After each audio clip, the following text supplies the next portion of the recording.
मित्राणि नमो नमः। एक बार पुनः स्वागत है। मित्रों, आज हम बात करेंगे दशम भाव विचार के विषय में।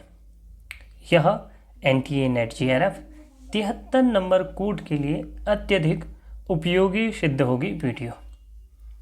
इससे पूर्व हमने नक्षत्र, ग्रह और राशि परिचय के विषय में चर्चा करी थी। 10वें भाव से क्या क्या विचार किया जाता है, उसकी क्या क्या संज्ञाएं हैं, यह हम जानने का प्रयास करेंगे। उससे पूर्व हम देखते हैं 12 जो भाव हैं वह कौन कौन से हैं और उनसे सामान्य तौर पर क्या क्या विचार किया जाता है। इसमें आप देख पा रहे हैं प्रथम भाव, द्वितीय भाव, ऐसे ही तृतीय, चतुर्थ भाव, पंचम, षष्ठ, सप्तम, अष्टम, नवम, दशम, एकादश और द्वादश भाव। इसमें हमने मात्र दशम भाव विचार के विषय में पढ़ना है। दशम भाव, केवल दशम भाव विचार के विषय में पढ़ना है, क्योंकि सिलेबस में यही निर्धारित है। चलिए बात करते हैं इन भावों को कहते क्या है। प्रथम भाव को तनु, तन, दूसरे भाव को धनु, धन, तृतीय भाव को सहज, भाई, बंधु आदि जानते हैं। चतुर्थ भाव को सुख अर्थात माता, घर का सुख, गाड़ी इत्यादि का सुख। पंचम जो भाव है वह सुत का है अर्थात पुत्र का, उच्च शिक्षा भी उससे जानते हैं। छठा भाव रिपु का है, रोग ऋण शत्रु उससे जानते हैं। सातवां भाव जाया का है, जाया अर्थात पत्नी का है। इसके बाद आठवां भाव मृत्यु का है, मृत्यु अर्थात उम्र। और इसके बाद भाग्य, नवम भाव, दशम भाव कर्म, 11वां लाभ, 12वां हानि।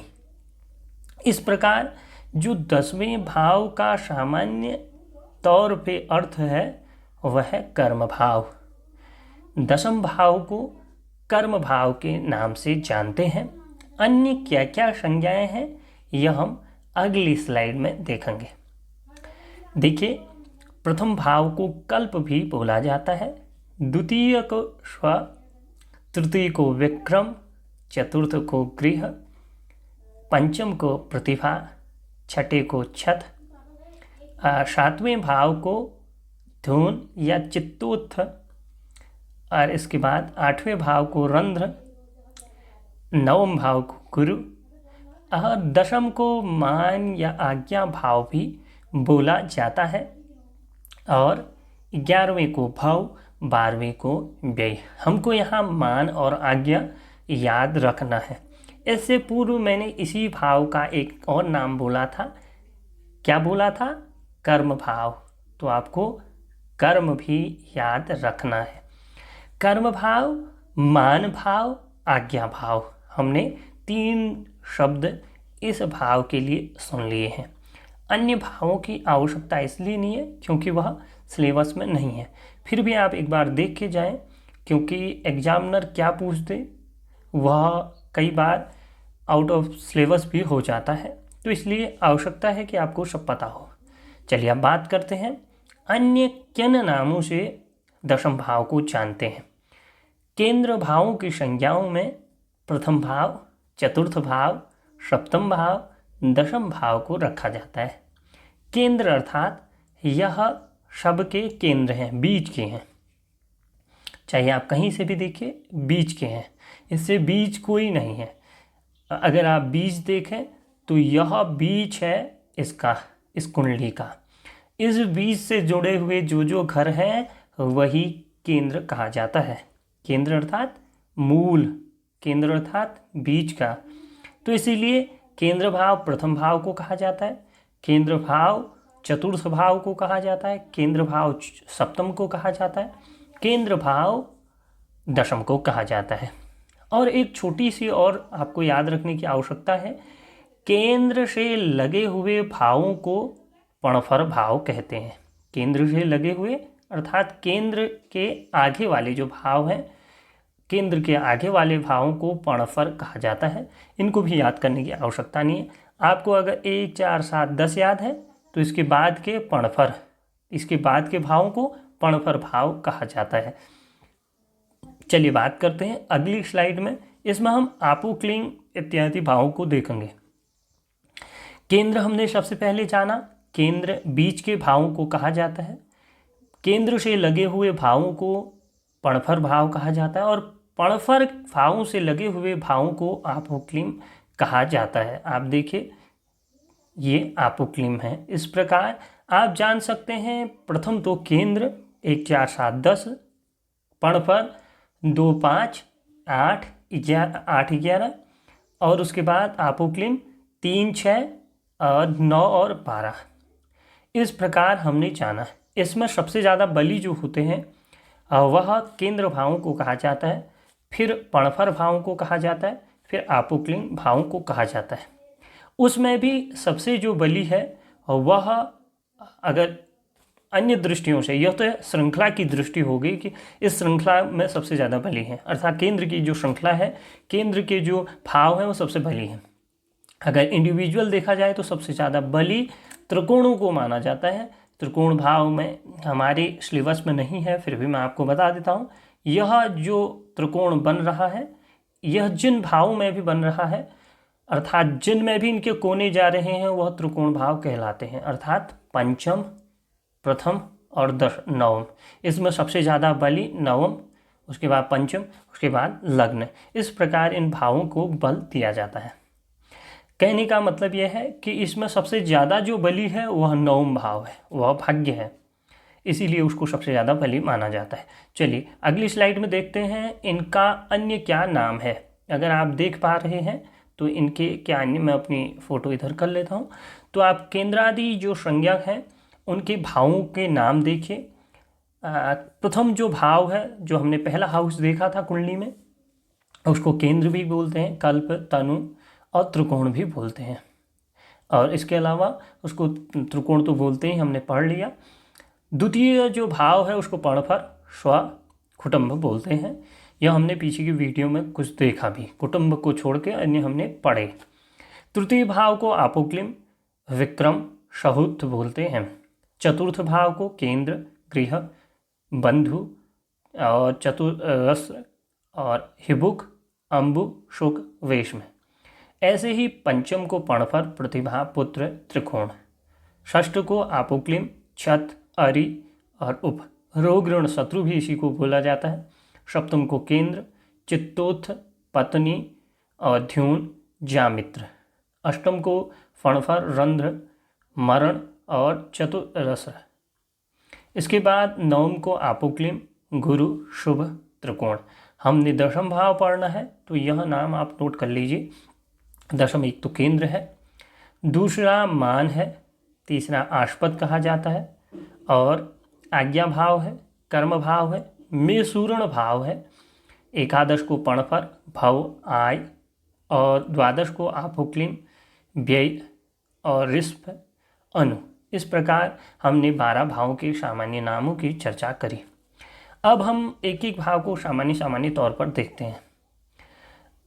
जो लग्न है उससे हम शरीर के अंग, सुख, दुख, बुढ़ापा, ज्ञान, जन्म स्थान, कीर्ति और स्वप्न, बल, गौरव, राज्य, निर्मता, स्वभाव, आयु, शांति, अवस्था, व्यक्तित्व, स्वाभिमान, कार्य, चोट, निशान, अपमान, त्वचा, वर्ण, त्यागादि का वर्णन करते हैं। शरीर में धब्बे, शरीर का रंग, शरीर का वर्ण आदि भी इसी से हम देखते हैं। यहाँ हमने प्रथम भाव का जिक्र करा। अब हम द्वितीय भाव, जिसे धन भाव कहा जाता है, प्रथम भाव को हमने क्या देखा, लग्न भाव, द्वितीय भाव को धन भाव, या प्रथम को तनु, दूसरे को धनु, धन भाव। इससे वित्त, संचित धन, बचत, परिवार, कुटुंब, आँख, वाणी, मुख और विद्या, वाचालता, भाषण कला, भोजन का स्वाद और क्रय विक्रय, दान, धन प्राप्ति का प्रयत्न,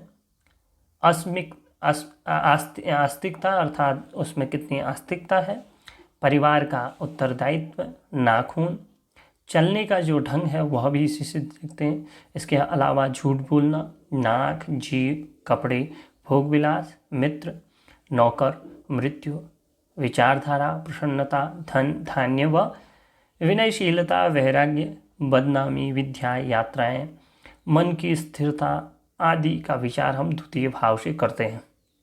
अब हम देखते हैं तृतीय भाव, जिसे हम सहज भाव कहते हैं।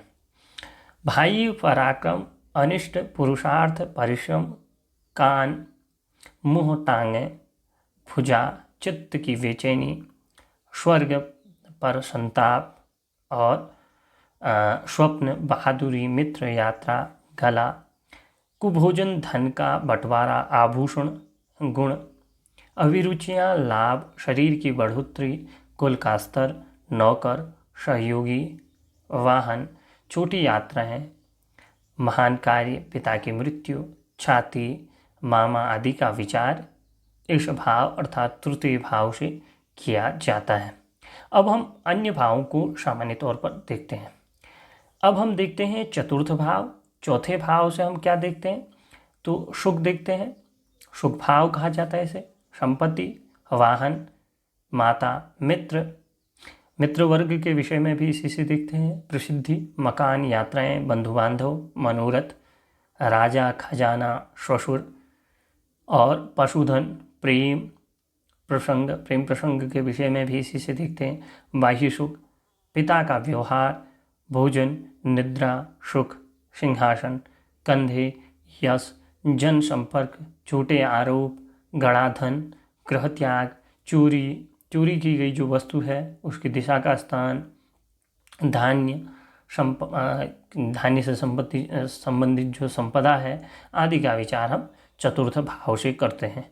बात करते हैं पंचम भाव की, तो पंचम भाव से विद्या, बुद्धि, प्रबंध, कुशलता, मंत्रणा शक्ति, गूढ़ तांत्रिक क्रियाएं, संतान, शिल्प, कला, कौशल, महान कार्य, पैतृक धन, दूरदर्शिता, रहस्य, निर्मता और लगन, समालोचन की जो शक्ति है, समालोचना की शक्ति, धन कमाने का ढंग, परंपराओं से प्राप्त मंत्री पद, गर्भ, पेट, भोजन की मात्रा, लेखन शक्ति आदि का विचार। इसके अलावा भी बहुत सारी चीज़ें हैं। उच्च शिक्षा है, यह भी इसी से देखी जाती है।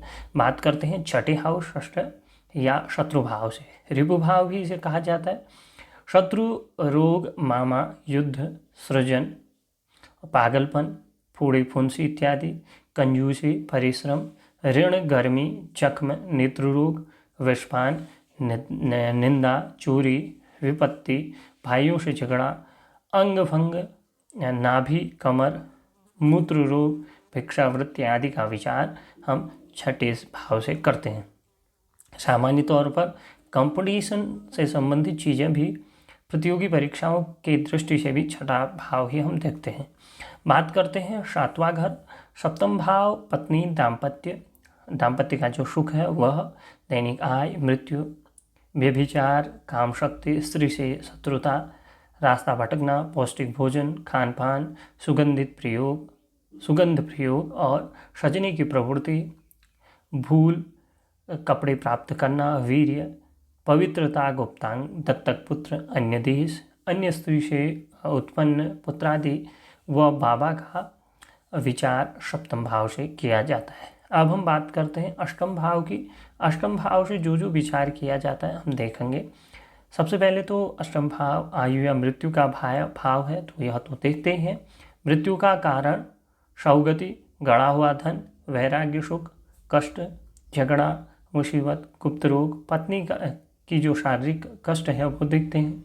नाश, ऋण, राजकूप, पाप, शरीर और कटना, शरीर का जो है कटना, शल्य चिकित्सा, क्रूर कार्य, जीवन रक्षा, मरण के उपरांत जो गति होती है वह भी इसी से देखते हैं। गढ़ विजय अर्थात किसी गढ़ में विजय, चोरी की आदत, वेतन, सूदखोरी, आलस्य आदि हम अष्टम भाव से देखते हैं।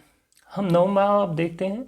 नवम भाव से दान, नवम भाव को अगर देखें हम तो इससे दान से संबंधित चीज़ें, धर्म से संबंधित चीज़ें, त्याग, बलिदान, तीर्थ यात्रा, तपस्या, गुरु भक्ति, चिकित्सा, मन की शुद्धि, ऐश्वर्य, पुत्र पुत्री, पैतृक धन, राज्याभिषेक, जान, सभी प्रकार की जो है सफलता आदि का विचार भी नवम भाव से किया जाता है। इसे भाग्य भाव कहा जाता है, इसीलिए इससे भाग्य तो देखते ही है। बात करते हैं दशम भाव की। दशम भाव से राज्य, आज्ञा, मान सम्मान, प्रतिष्ठा, राज्य प्राप्ति, राजपद, सवारी, यश, धन, धन का जो है रखना, वृद्धजन, कार्य और इसका विस्तार, औषधि, कमर, सफलता, ख्याति, गौरव, नियंत्रण और प्रशासन आदि का विचार। इसके अलावा आपको पता ही है दशम जो भाव है वह पिता का भाव है। इसे पिता का भाव भी उत्तर भारत में माना जाता है। विशेषकर जितने भी बृहद जातकादि ग्रंथ है वह इसे पिता का ही भाव मानते हैं। रमन साहब या अन्य जो ज्योतिषाचार्य हुए हैं दक्षिण भारत के, उन्होंने इसको न मान करके नवम भाव को पिता का माना, जो उत्तर भारत में ग्राह्य नहीं है। परीक्षा की दृष्टि से भी पूछता है तो दशम भाव ही पिता का भाव है। इसके अलावा भी उसका मतलब काम, रंग, वृत्ति एवं पात्रता, गुण, स्वभाव, आयु और सम्मान, उच्च पद प्राप्त होगा इत्यादि, राजयोग। इसके अलावा जो है सत्ताधिकार, नौकरी, व्यापार, पिता का सुख, कार्य सिद्धि, मानहानि, अनुशासन, पदलाभ और राजमान्यता, परीक्षा की उत्तीर्णता, वैभव, जन जीवन इत्यादि, रोजगार, व्यापार, मुद्रा, प्रसिद्धि, विरासत, कृषि के जो कार्य हैं, यात्राएं और विदेश में प्रवास कब होगा यह भी, लक्ष्य प्राप्ति, अधिकार, कर्मठता, निष्काम और निष्कासन कहीं से किया जाना, उत्थान पतन और स्वप्न से संबंधित चीज़ें भी दशम भाव से देखी जाती हैं। अब हम देखते हैं एकादश भाव को। तो एकादश भाव से को लाभ, सफलता, सब प्रकार की उपलब्धि, बड़ा भाई, गुलामी, आमदनी, विद्या, धन कमाने की शक्ति, घुटने, पदवी, सुख लाभ और धन लाभ, प्रेमियों की भेंट, मंत्री पद, ससुर से लाभ, भाग्योदय, मनोरथ सिद्धि, आशा, काम और कान, माता की आयु, निपुणता, कन्याएं, पुत्र वधु, चाचा आदि का विचार भी इसी भाव से किया जाता है। अंत में हम 12वां भाव देखेंगे। सब प्रकार की जो हानियां हैं वह देखी जाती हैं। नेत्र और धननाश, धन का निवेश, भोग, निद्रा, विस्तर का सुख अर्थात बिस्तर का जो सुख है वह कैसे प्राप्त होगा, विवाह में विलंब, पदयात्रा, कर्ज, मोक्ष, जन विरोध, अंगभंग, अधिकार नाश और पदावनति, पद की उन्नति और कैद, बंधन, शरीर हानि, क्रोध, अन्य देश में बसना, विदेश का संबंध भी 12th हाउस 12वें भाव से देखा जाता है। पत्नी का नाश, गरीबी, कष्ट, शरीर विकार आदि का विचार 12 भाव से किया जाता है। अब हम सामान्य तौर पर जो बृहद जातकादि ग्रंथ हैं उनमें किस प्रकार से इनका नाम प्रयोग होता है, भावों का जो नाम है वह भी कई बार नामांतर पूछा जाता है।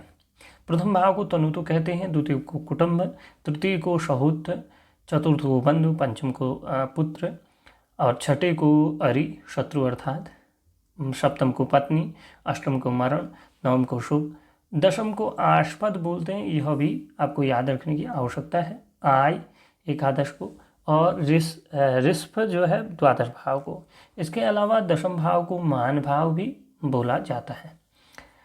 अन्य आप देख लीजिए, प्रथम को कल्प, द्वितीय को स्व, तृतीय को विक्रम, चतुर्थ को ग्रह और पंचम को प्रतिभा, षष्ठ को छत, सप्तम को चित्तोत, अष्टम को रंध्र, नवम को गुरु, दशम को मान, एकादश को भव, 12 को व्यय। और एक नाम और है दशम भाव का, खौर, आज्ञा। यह भी परीक्षा के लिए अत्यधिक उपयोगी है। इसीलिए दशम भाव विचार से संबंधित जो जो चीज़ें होती थी मैंने लगभग सब चीज़ें रखने का प्रयास किया है कि दशम भाव से क्या क्या रखा जा सकता है, क्या क्या देखा जा सकता है। अब बात करते हैं दशम भाव से में कौन ग्रह किस प्रकार से आपको फल देगा। यह कह रहे हैं कि दशम भाव का जो फल विचार है, कर्मीय शुभ ग्रहों से युक्त हो और शुभ स्थान में हो तो जातक को राजा के दरबार में तथा व्यापार से सदा ही लाभ प्राप्त होता है। अन्यथा अर्थात दशम पाप ग्रह से युक्त हो, लाभ भाव में भी पाप ग्रह हो तो जातक को लाभ कभी नहीं होता है। साथ ही वह जातक दुष्कर्म करने वाला एवं अपने परिजनों से वैर करने वाला होता है। दशमेश राहु के साथ अर्थात 10वें घर का स्वामी जो है वह अष्टम भाव में बैठा हो तो जातक कुकर्म कारक, स्वबांधवों से द्वेष करने वाला और महामूर्ख होता है, ऐसा माना जाता है। कर्मेश अर्थात दशमेश, दशम का स्वामी सप्तम भाव में स्थित हो तो वह जातक कुकर्म करके अपना उदर पोषण करने वाला होता है। यह हमने दशम भाव विचार से जाना। अब हम जानते हैं कुंडलियाँ जो हैं 6 प्रकार की, वैसे तो बहुत सारे प्रकार वर्ग माने जाते हैं, इसमें षड्वर्ग की कई बार परिकल्पना पूछी जाती है। तो 6 वर्ग की कुंडलियाँ मानी जाती हैं। इसमें होरा ग्रह मतलब होता है D1, जिसको आप लग्न चार्ट या लग्न कुंडली कहते हैं। इसके बाद D2 होरा बोला जाता है, देशकाल, नवांश, द्वादशांश और त्रिशांश। ये जो है षड्वर्ग के अंतर्गत 6 कुंडलियाँ आती हैं। इनसे क्या क्या विचार किया जाता है। ग्रह जो अर्थात लग्न कुंडली है उससे समस्त फल, पूर्व जन्म से संबंधित मानी जाती है कुंडली और दोनों कान देखे जाते हैं। होरा से धन संपदा, त्वचा से संबंध है इसका, और मुख, इससे अंग विभाग में मुख देखा जाता है। देशकाल में भ्रातृ या और भगनी भाई बहन, जीवों से इसका संबंध है, दोनों पैर। नवांश जो है दाम्पत्य विचार को बताता है, सूक्ष्म शरीर से संबंध है, दोनों युगल हाथ, दोनों हाथों के विषय में इससे जाना जाता है। द्वादशांश अगर देखें तो मातृ पितृ विचार अर्थात माता और पिता का विचार इससे देखा जाता है, आत्मा से संबंध है, नासिका अंग विभाग है। त्रिशांश से अरिष्ट देखा जाता है, क्या जीवन में कष्ट होगा, अरिष्ट होगा, उसका फल विचार। इंद्रियों से संबंधित है, दोनों नेत्र से देखे जाते हैं। इस प्रकार हमने सामान्य तौर पर जितनी भी चीज़ें मैंने विगत जब से यह सिलेबस चेंज हुआ है तब के प्रश्न उत्तर देखे तो इससे बाहर कहीं नहीं पूछा गया है। यही प्रश्न पूछे गए हैं। दशम भाव की संज्ञाएं, दशम भाव के नाम इस प्रकार की पूछे गए हैं। तो अगर यह वीडियो आप देख लेते हैं तो एक आध दो प्रश्न जो भी दशम भाव विचार से आएंगे वह अवश्य में आप देख पाएंगे। अगर आप इसके नोट्स पाने चाहते हैं, यह जो PPT बनाई थी मैंने, इसके नोट्स आप पाने चाहते हैं तो आप गुरु कृपा एकेडमी जो टेलीग्राम है वहाँ आप ज्वाइन कर सकते हैं। वहाँ जा कर के आप ज्वाइन करिए, आपको यह सारे नोट्स प्राप्त हो जाएंगे। मित्रों, अगर वीडियो अच्छी लगी तो लाइक, शेयर, सब्सक्राइब जरूर करें और कमेंट जरूर करें। पुनः नमो नमः, पुनर्मिलामः। फिर मिलेंगे मित्रों।